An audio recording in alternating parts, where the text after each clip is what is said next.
Pokemon, a game franchise that's been around since the 90s, and I, myself, had the pleasure of discovering it and playing it for the first time back in 2012. Now, despite never finishing it and sucking at it, I fell in love with these silly and deadly creatures, but I wasn't really a Pokemon fan at that time, and it wasn't until 2015 when I caught an episode of Pokemon X and Y on Cartoon Network that I rediscovered the franchise and made me fall for it all over again. Time passed, and a year later, my uncle let me borrow his 3DS and I was able to play Pokemon X for the first time.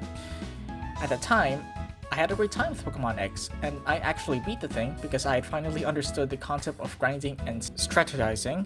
Ignore the fact that X and Y were the easiest games at that time, but after obsessing over the franchise for a few years, playing all the old games like Pokemon Fire Red, Emerald, Heart Gold, Platinum, legally, I might add, and playing all the good ROM hacks I could find, I took another break from the franchise for some reason.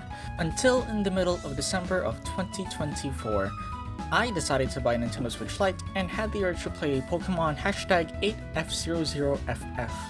Why did I write it like that? Good lord. Now, you may be wondering, Rory, why are you getting a Switch in 2024 when the successor is bound to be announced and released in 2025? And the short story is, I never had a reason to get a Switch, and I'll leave it at that because I want to discuss it in its own video.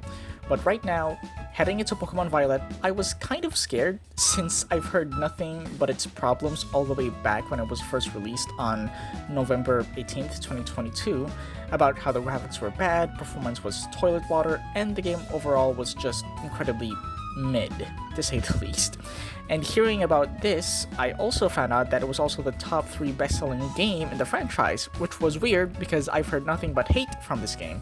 But despite that, I pulled the trigger and bought Pokemon Violet as my only Switch game for now. So let's talk about it. Now, upon booting up the game, I expected it to be the same old, a nerd in a coat welcoming us to the world of Pokemon in the new region that we'll be exploring. I chose my language, but after that, I was surprised because the game spends no time wasting and just asks you what you look like right off the bat.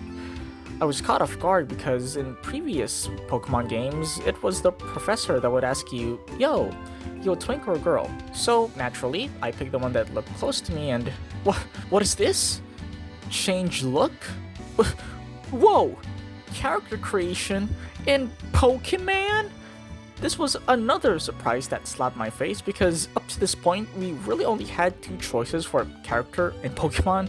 And yes, I know, X and Y introduced the feature of choosing a variant of said character and allowed the player to dress up, but at the end of the day, you're still picking either Callum or Serena in Pokemon X and Y, you're still picking either Elio or Celine in Pokemon Sun and Moon, and you're still picking either Gloria or Victor in Pokemon Sword and Shield.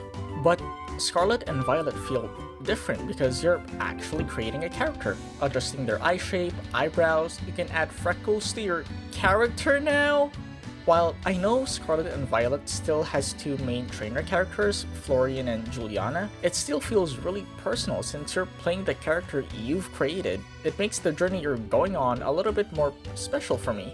Not to say the previous games didn't create the same feel, the old games still felt special because you made your own team of Pokemon, but in my opinion, Scarlet and Violet made it a tiny bit more personal and special just because of this new edition, and I like it. Aw, look at me. I'm so cute. God, I wish I was born a girl. After creating Rory the trainer, me, we get a nice transition, detail, whatever, of us enrolling to our school. And I still can't tell if we're rich or not, judging by the school we've enrolled to. But after that, we're finally greeted to a sight I'm familiar with. Someone introducing us to the world of Pokemon. But it's not done by a Pokemon professor. Instead, it's done by our school's principal, and oh yeah, he personally comes to our house to welcome us and give us our starter. Again, I can't tell if we're getting special treatment because of our family name, or if the principal is just the coolest principal ever. Once the introductions are over, we grab our stuff from our room and head out to meet our principal so we can pick out who's going to be our new friend. And the game actually lets us move around for a bit before we pick our starter.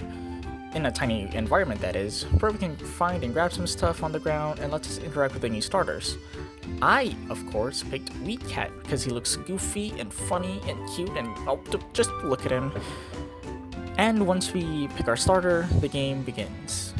But before we go any further, I want to get one thing out of the way first, and that's the... Upon stepping out of my house, I was really disappointed, so I went back inside and booted up Pokemon and... This isn't any better. Now, keep in mind, I'm playing this game in 2024, and I assume the bugs that were in the game on launch day have been fixed. Now, are the graphics horrendous? No. Actually playing the game for myself, it honestly doesn't look bad. Now, keep in mind, I'm playing this on a Switch Lite, which means it's on a small screen, which kind of helps. Like a little bit? I'm not sure, but the game definitely does not look bad. I've seen worse. Now, am I saying this game has good graphics? No. Does it look bad? No.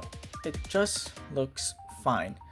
This honestly reminds me of Mario Kart V in a way, where if you compare that to the GameCube game Mario Kart Double Dash, it honestly looks worse.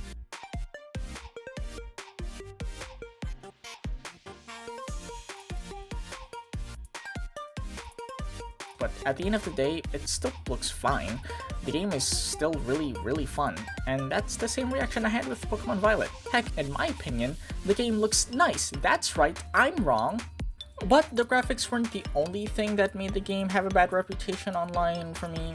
It was also just the frame rate and the bugs I'd seen, and I'm not sure if I would have experienced them if I had played these games on launch day, since, like I said, I'm playing this game in 2024, where the bugs are probably fixed, which I'm glad, but the frame rate issue is still present.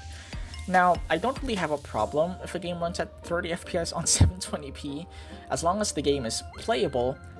I don't care. As long as the game is smooth and not stuttering, I can get behind it. But there's still some areas where the frame rate just tanks in performance, and tanks are supposed to be awesome.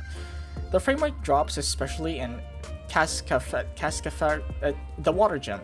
There's no frame rate counter on the Switch, but I could tell it wasn't even hitting 24 FPS. These drops are tolerable, but it can really put someone off, since a console is supposed to play a game smoothly and not roughly. You're not supposed to worry if a game is running smoothly on a console, you just need to worry about the divorce. But excusing all of the technical problems, how is the gameplay itself? Hi everyone, I'm really sorry if the ending for this video is a bit abrupt. While I was writing the script, it was 14 pages long, and when I actually tried to record it, it was almost an hour long, 50 minutes to be precise.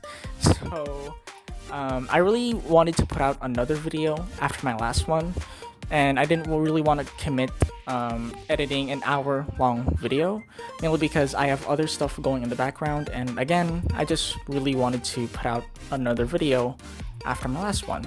So my plan is, this is going to be like 3 or 4 parts, maybe. All the audio is already recorded. I really only need to edit them. Yeah, I really only need to edit them now. So yeah, next video, expect part 2.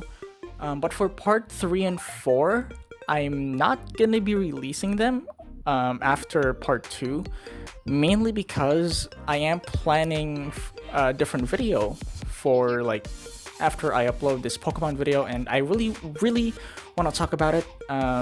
It's about mouthwashing the game, and yeah, I just didn't really want to. Well, I don't want to burn myself out just by talking about Pokemon. But yeah. Next video is going to be part 2, which is the gameplay. Then the next video is about mouthwashing, and finally part 3 and 4 after the video on mouthwashing. So yeah, that's all I'm gonna say. Again, I'm sorry for the abrupt ending. I really wanted to edit it, but I just really don't have the time. So yeah. Also, if you like the video, please like the video and subscribe. It really is just great motivation to make more videos of just me yapping, I suppose. So yeah, that's all. And if you didn't like it, do dislike down below and tell me what you think. that's it, and I'll see you lovelies in the next video. Bye bye! Hear me?